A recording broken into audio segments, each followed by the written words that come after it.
لە فەیسبووکەوە چ باسە؟ مەرج نییە کە باسە باش بێت، مەرج نییە کە باشە باس بێت.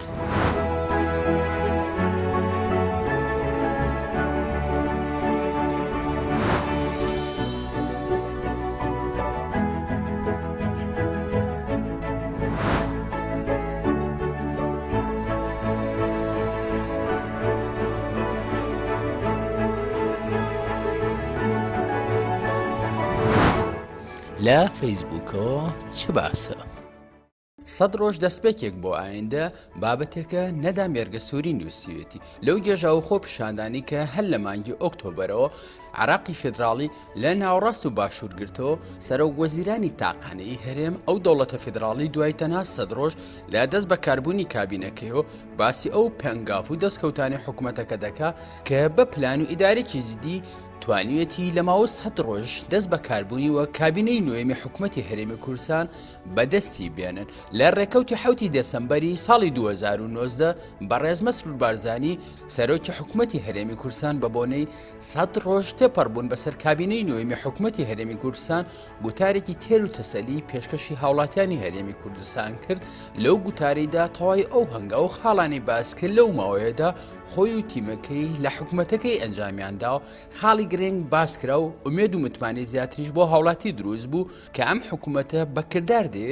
لە خزمەتکردنی خەڵک بێت. خزمەتکردن یەکێک لەو ئامانجە سەرێکیانەی کە بنەمای کارکردنی ئەو کابینەیە بوو هەر لە ڕۆژی متمانە پێبەخشێنی لەلایەن پەرلەمانەوە. ئاشکرایە کە خزمەتگوزاری و فەرهەمکردنی ژیانێکی شایستە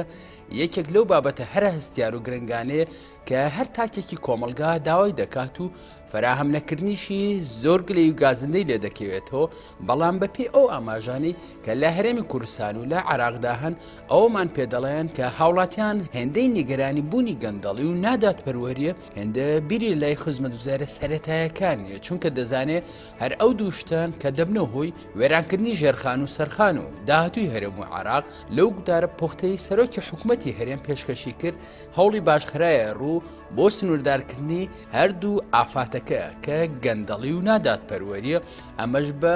ڕێگەگرتن و سنووردارکردنە لە ڕێگەی دەرکردنی تعلیمات و دانانی یاساوە کە خۆشبەختانە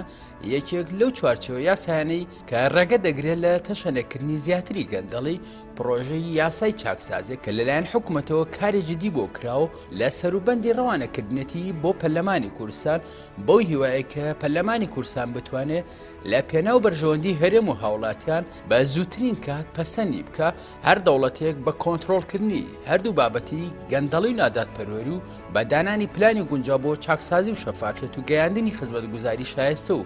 گرنگیدان بە کەرتی خوێندن و پەروەردە و تەندروستی و هەروەها گەشە پێدانی ئابووری و ئاماجۆرکردنی سەرچاوەکانی ئابووری و گرنگیدان بە کەرتی پیشەسازی ئەوە دەتوانێت داهاتوویەکی گەشتر بۆ هاوڵاتەکەی دەستە بەر بکە بۆی بتوانێت وەک ئەکتەرێکی بێز لەسەر ئاستی ناوخۆی ئیقلیمی و نێودەوڵەتیش ڕۆڵ بگێڕێ وەک هەرێمێکی بچووک بەڵام بەهێز جارجارە لەملاو لەولاو لەسەر ئاستی ناوخۆی عراق و زۆرجاریش ئیقلیمی و بگرە هەندێک جاریش نێودەوڵەتی زۆرجار تووشی قەیرانی دارایی سیاسی سەربازی جۆراوجۆرمان دەکەن. بەڵام لەگەڵ ئەوەشدا نمونەیەکی بێز و کاریگەری ناوچەین و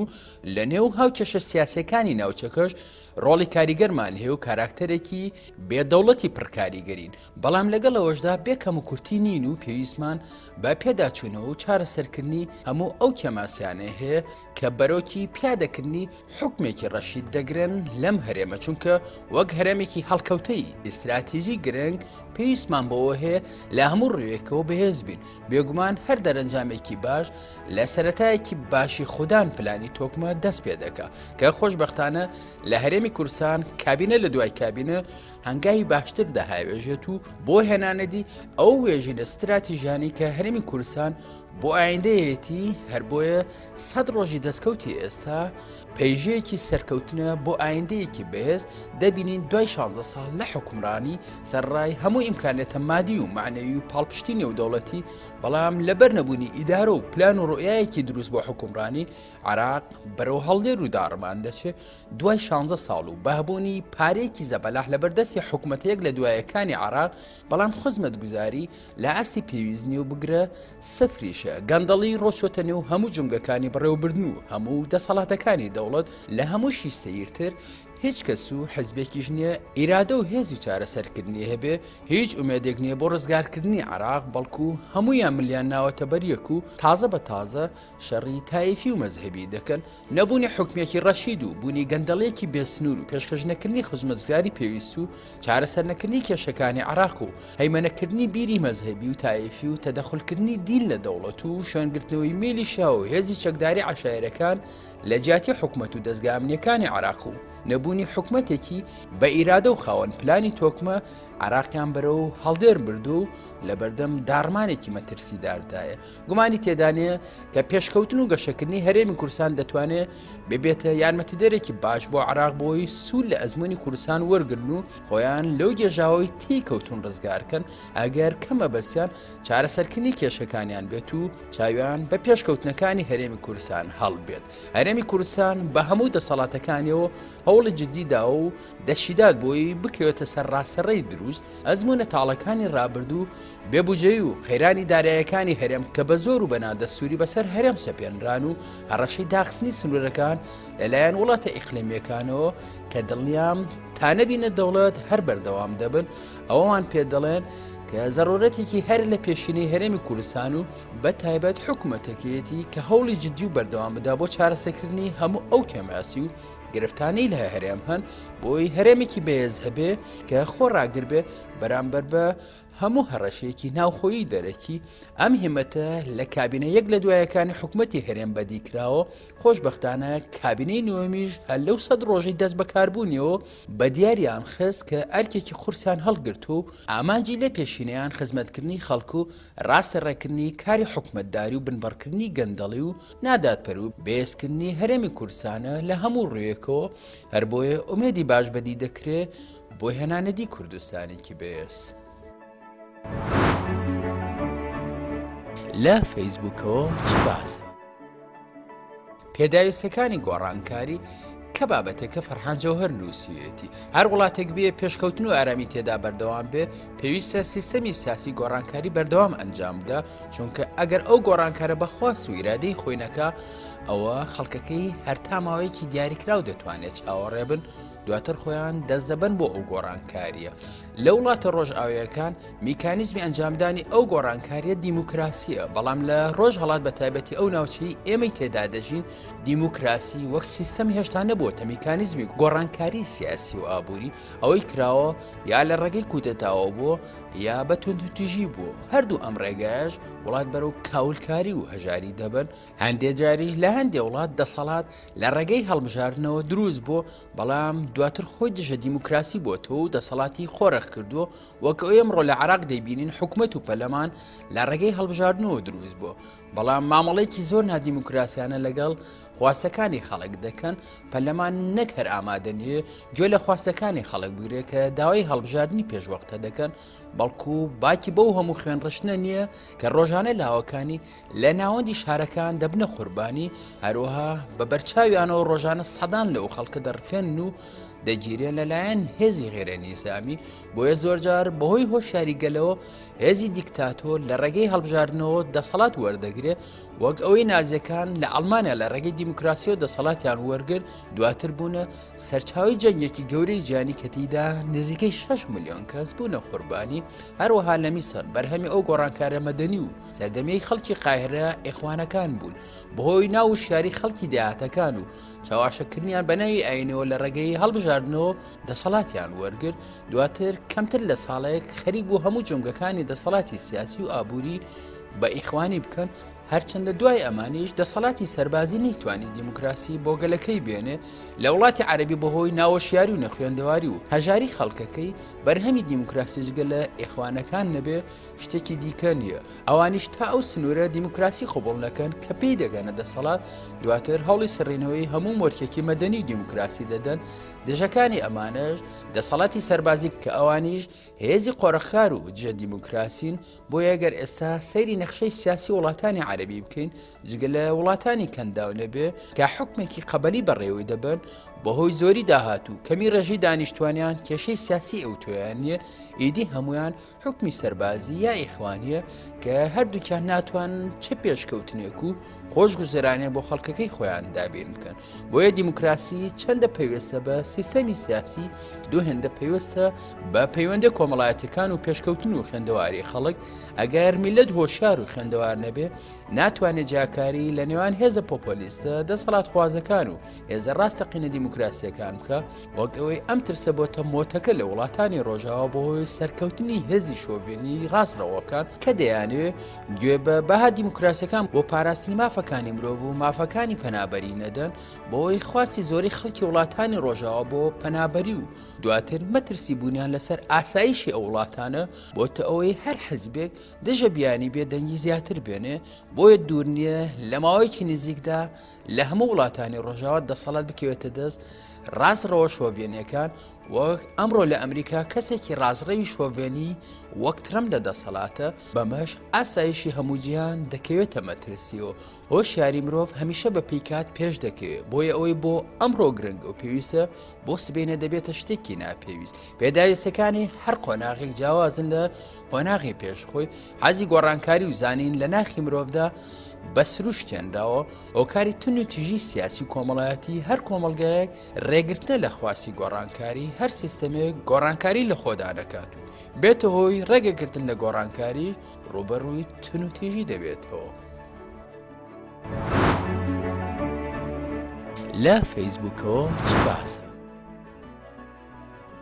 شیعە دوو مانگە کورد 100 ساڵە بابەتێکە زیکری موسا نووسیوێتی لە سەردەمی مالیکی ڕق و تۆڵەسەنەوە لە سونە گەیشتە لووتکەی خۆی هەر لە سەردەمی ئەویشدا بڵاوکردنەوەی ڕێک لە دژی کورد شێوەیەکی منهەجی وەرگرت و حیزبە شیعەکان شەقامی عێراقیان لە دژی کورد هاندەدا کارگەشتە ئەوەی کامیان پتر دژی کورد بێ زیاتر دەنگبێنێ قوتی گەلی کوردستان لەلایەن مالیکیەوە بڕا و پێچوانی دەستوریش عەبادی سوپاوچەکی بۆ یەکلاکردنەوەی ناکۆکی سیاسەکان لە کوردستان بەکارهێنا شەقامی عەرەبی ئەوەندە لە دژی کورد بارگاوی کرابوو تەنانەت یەک پیاوی ئاینی عێراق و بە مەرجەعی شێوە زاتی ئەویان نەکرد یەک گوشە لە بەرامبەر ئەو زێدەڕێیە بڵێن کە دەرحەق بە کورد کرا پاش شەڕی داعش لایەنە شیعەکان خۆیان بەلایەنی سەرکەوتووی 15 ساڵ ململانێت دەزانی لە بەرامبەر کورد و سونە میلیشیا و تایفەخوازی و شیعەگەری سەر تاپای عێراقی دەنی ئەو دەوڵەتە مەدەنیە بڕیاربوودا بمەرزێ بووە دەوڵەتێکی تایفی و میلیتاریکە ئۆلیگارشیەکی فاسیتی مەزهبی ئیداری دەکرد ئەوانەی لە مەحفەلەکانیان لەبارەی خەونی ئیمپراتۆری دەدوان کە سنوورەکانی لە ئەفغانستانەوە دەستی پێدەکرد هەتا دەگەیشتە سنوورەکانی ئیسرائیل لە دەریای سپی هەروەها یەمەن لە نزیک شاخی ئەفریقا ئەم مەسیە زۆر کوردخایەن بوو هەمیشە ئەحزابی دینی چاوەڕوانی ئەوەی خەڵک ویلایەتی ڕەها بۆ ئەوان هەبێ و جوێرانە ئیتاعەت بکەن خڕۆشانی شەقامی شیعە لە دژی گەندەڵی و تایفەگەری دەسەڵاتی شیعی تووشی شۆک کردووە دەست لە کاتیەشانەی سەرۆگۆزیران و بەڵێن بۆ چاکسازی سەرکردکردن و کوشتن و بڕین و هەوڵەکانی ئێران و مەرجەعیەت شەقامی هێور نەکردەوە ڕاستیەکەتان دەوێ عێراق لە دەستپێکی قۆناغی زۆر جیاوازە کەسایەتی هێز و کەرەسە و دروشمەکانی ئەو قۆناغە لە عێراقدا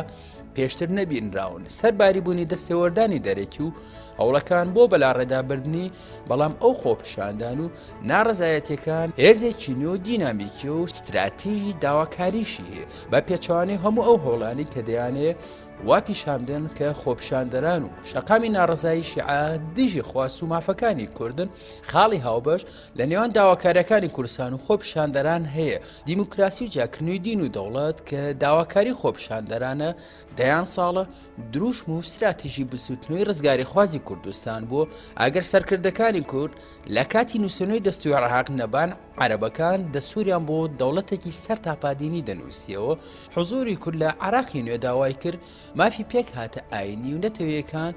لە دەستور ڕاجێگیر ببێت لەبارەی گۆڕینی کۆمیسیۆن و یاسای هەڵبژاردەکانیش کە داواکاری سەرەکی خۆپشاندەرانە کورد هەمیشە لەو یاسایە زەرەرمەند بوو بە لۆژیکی زۆرینە بەسەریدا سەپێنراوە هەروەها کۆمیسیۆنی هەڵبژاردەکان لە هەڵبژاردننی پێشوودا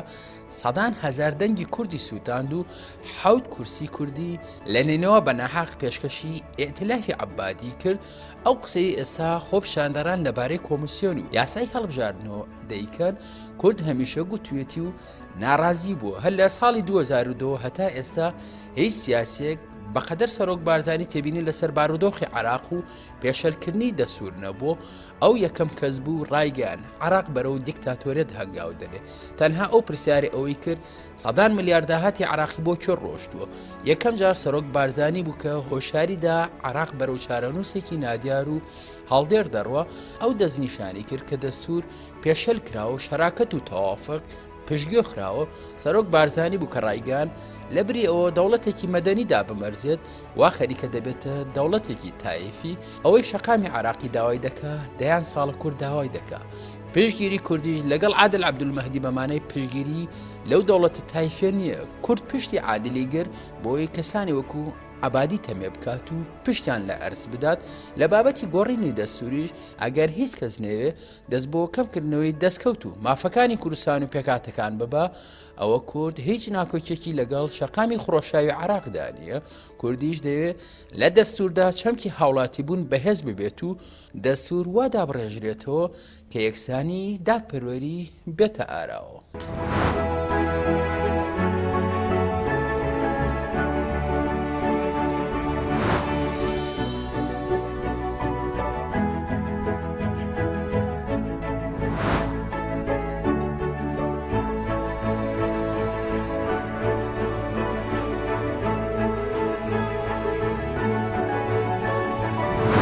لە فەیسبووکەوە چ باسە؟